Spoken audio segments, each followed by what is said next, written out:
Comment choisir une technologie ou un framework? Existe-t-il une méthode que l'on peut appliquer pour faire les bons choix même si l'on est débutant? Eh bien, c'est ce que nous allons voir dans cette vidéo avec des conseils applicables dès maintenant, notamment si vous souhaitez devenir développeur et en vivre en choisissant les bonnes technologies pour trouver un travail. Vous êtes prêts? C'est parti!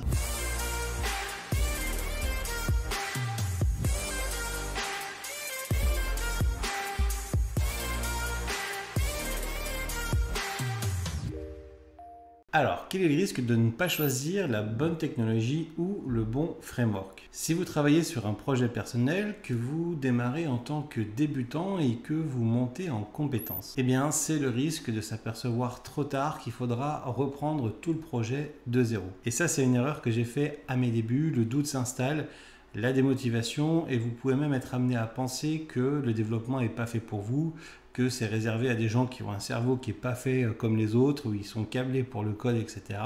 Alors que pas du tout. Si vous êtes une entreprise et que vous choisissez la mauvaise technologie ou le mauvais framework, eh bien vous pouvez avoir des retards sur les projets, vous pouvez avoir un manque de qualité et même également des problèmes pour recruter des développeurs. Pour choisir la bonne technologie et le bon framework, je vais vous présenter une méthode qui s'appuie sur deux points différents. On va parler du tronc commun et ensuite des cas particuliers. Au niveau du tronc commun, eh bien la première chose, c'est d'avoir une bonne documentation en anglais et si possible en français. Deuxième élément, une communauté active et si possible avec un éditeur logiciel derrière. Il n'est pas rare de voir des éditeurs connus comme Google par exemple avec plusieurs technologies mises en avant, également Microsoft et bien d'autres. C'est un gage bien que la technologie est plutôt faite pour durer dans le temps.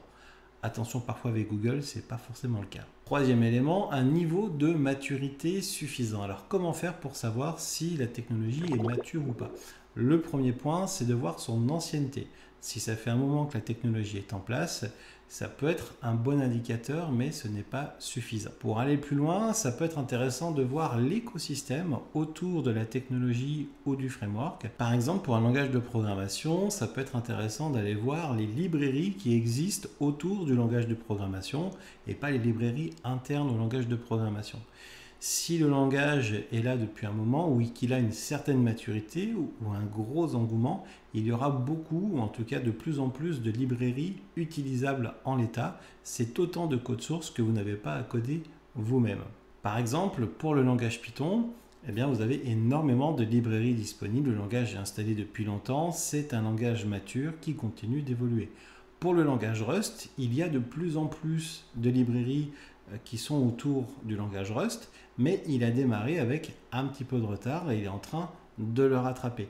Donc on a d'un côté une technologie mature, un langage de programmation mature, et de l'autre côté le langage Rust par exemple, qui est en train lui de devenir de plus en plus mature. Si on prend le cas par exemple des frameworks front, si vous prenez le framework Vue.js, eh bien, il y a tout un écosystème de composants disponibles, par exemple avec Vuetify, Buefy, Quasar, etc., etc. Donc on voit qu'on a le cœur de la technologie qui est présent et puis des éléments, parfois open source, parfois des éditeurs qui s'appuient sur la technologie d'en dessous pour pouvoir proposer de plus en plus de services. Et ça, c'est un bon indicateur. À noter également que si plusieurs éditeurs logiciels proposent des services payants ou des composants prêts à l'emploi payants ou des librairies prêtes à l'emploi payantes, c'est également un très bon indicateur pour la technologie. Autre point à prendre en compte, eh bien, s'il y a des références d'entreprises qui utilisent la technologie ou le framework. Alors comment le savoir? Eh bien, vous allez sur le site internet de la technologie ou du framework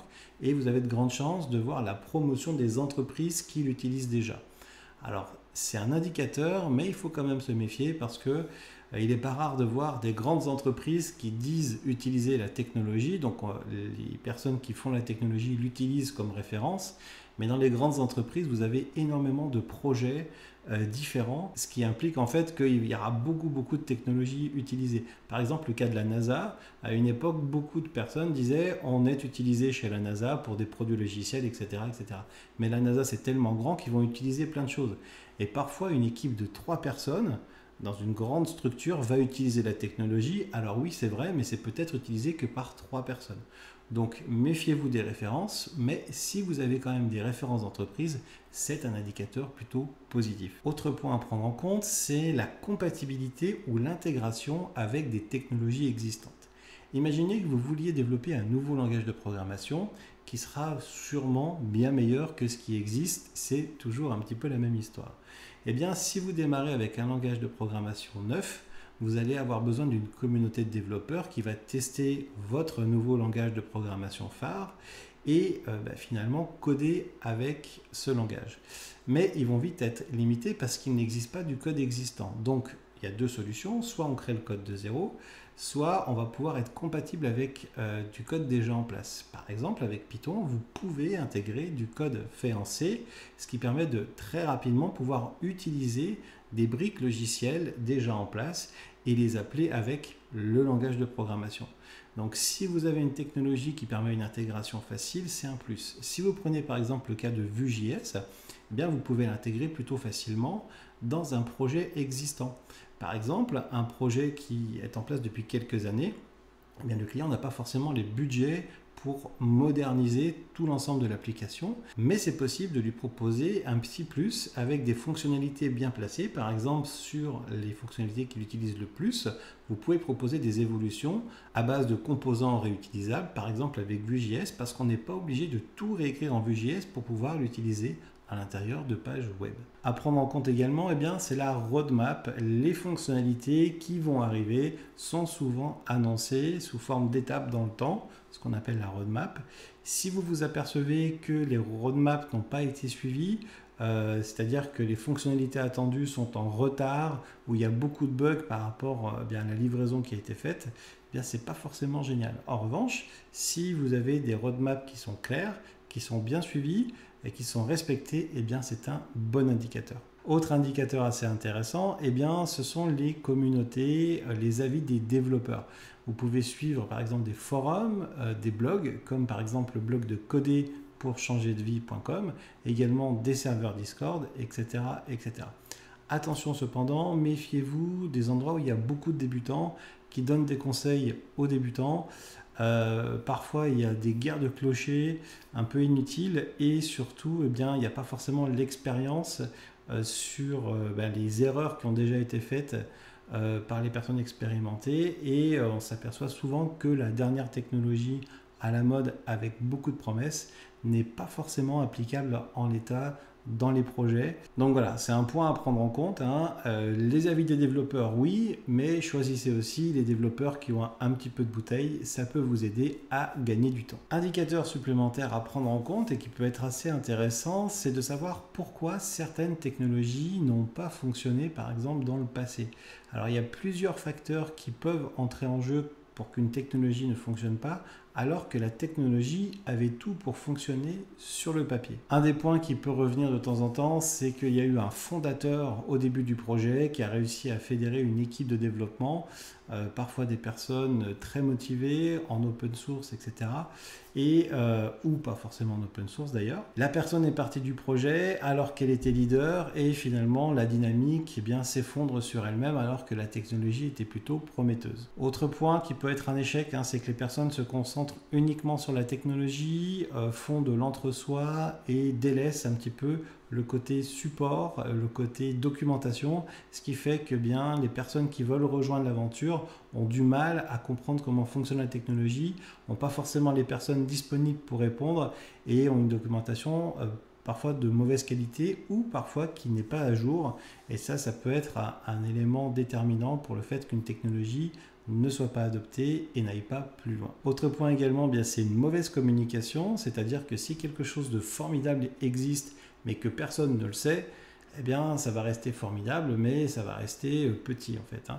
Donc ça, c'est important aussi de bien communiquer sur le projet et également se méfier aussi des effets d'annonce au début. C'est-à-dire, il y a beaucoup de projets où il y a un très très gros dynamisme, ce qu'on appelle une hype, où ça part dans tous les sens, on se dit c'est génial, ça va tout révolutionner et puis après ça retombe, il y a des irrégularités dans les livraisons, le dynamisme est donc parti et puis les bugs arrivent de plus en plus avec pas forcément un bon support et donc le produit en fait est en train de s'éteindre et de se refermer sur lui-même. Autre point aussi déterminant qui joue beaucoup dans la durée pour l'adoption d'une technologie, c'est la rétrocompatibilité avec les versions antérieures.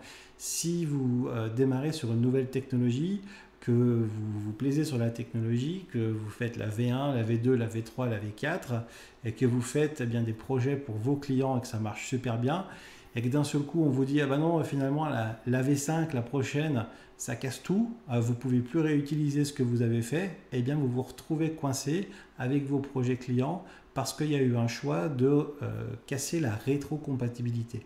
Peut-être pour les bonnes raisons, ça arrive de temps en temps, le moins possible, mais si c'est trop souvent et si c'est trop profond, eh bien ça peut faire fuir énormément de développeurs et donc énormément de projets qui auraient pu se faire avec la technologie ou le framework. Alors maintenant qu'on a vu le tronc commun, on va parler des deux cas particuliers. Le premier, c'est si vous êtes débutant sur votre propre projet et que vous voulez choisir une technologie ou un framework. Et le deuxième, c'est si vous êtes finalement en recherche d'emploi en tant que développeur. Il y a des petites différences. Donc si vous êtes débutant et que vous apprenez la programmation, moi j'ai fait cette erreur, donc ne faites pas cette erreur. Quand je faisais mon premier logiciel pour moi, avec un ordinateur, c'était pour l'aéromodélisme et j'avais fait ça, j'avais débuté en Visual Basic 4 à l'époque, pour ceux qui connaissent. Ça permettait assez facilement de positionner des éléments visuellement. On double-cliquait là où on voulait qu'il y ait une action et puis on mettait du code derrière. Et je me suis dit à l'époque, c'est bien, mais je suis peut-être un petit peu limité. Les professionnels utilisent plutôt le C++, de ce que j'avais compris. Donc je m'étais acheté un petit bouquin et j'avais creusé à fond le C++. Et finalement, je m'étais formé sur comment faire des applications console, comment faire des algorithmes de tri, comment faire pas mal de choses, mais finalement pas du tout ce dont j'avais besoin pour mon projet. Et au final, j'ai perdu beaucoup de temps et je me suis démotivé. Et je me suis dit aussi que si les professionnels utilisent le C++ et que j'arrive à rien faire, donc forcément, je n'arriverai pas à être professionnel. Ce qui n'était pas du tout le cas en fait. C'est juste que j'avais pas forcément les bons outils pour le bon projet. Imaginez que vous fassiez une maison et que vous vous disiez tiens, je vais planter un clou dans un mur pour pouvoir mettre un cadre. D'accord ? Si vous vous référez au matériel de professionnel, par exemple pour les charpentes, vous avez des clouteuses automatiques, des trucs énormes qui coûtent une fortune et qui permettent de mettre des clous sous pression de manière intensive sur des longues journées sans qu'il y ait de problème. C'est du matériel de professionnel. Pourtant, ce ne sera complètement pas le bon choix pour planter un clou directement pour mettre un cadre dans votre mur.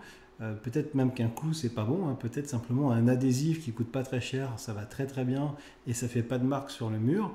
Pourtant, c'est pas utilisé par les professionnels, mais ça correspond très bien aux besoins que vous avez. Donc voilà, le plus important quand vous êtes débutant, c'est d'avoir une technologie qui vous plaise, sur laquelle vous avez des résultats et qui vont vous permettre d'arriver au bout de votre projet sans vous démotiver. Et plus tard, à force de projet, vous aurez l'occasion de passer sur les technologies des professionnels à condition qu'elles soient bien sûr adaptées. Si vous cherchez un travail en tant que développeur ou développeuse, il faut vous mettre à la place des entreprises et vous poser la question de savoir de quoi elles ont besoin. Le premier point, elles ont besoin de choisir une technologie pérenne qui va finalement tenir dans la durée et souvent elles vont s'appuyer sur des technologies derrière lesquelles il y a un éditeur logiciel important. Par exemple, derrière, pour les frameworks front, derrière Angular, vous avez Google. Derrière React, vous avez Facebook. Et derrière Vue.js, vous n'avez pas un éditeur important, mais vous avez une société qui s'est mise en place et qui assure un support. Et ça, c'est un point aussi important, c'est de pouvoir disposer d'un support professionnel en cas de blocage sur la technologie. Imaginez que vous êtes une entreprise, vous avez toute une équipe de développeurs et à un moment vous êtes vraiment bloqué en production et personne n'a aucune idée de comment résoudre le problème.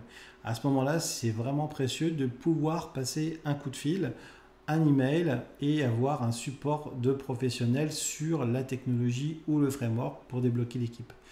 C'est un support payant, mais pour une entreprise, c'est très intéressant parce que Ça va éviter un conflit avec le client, des retards, peut-être même des procès. Donc ça coûtera beaucoup moins cher de prendre un support de qualité et d'avancer sur les projets plutôt que d'être bloqué avec un client. Autre point important pour une entreprise, c'est si possible, bien sûr, d'avoir une technologie ou un framework qui attire les talents, mais surtout et avant tout une technologie qui permet de trouver des développeurs disponibles sur le marché du travail.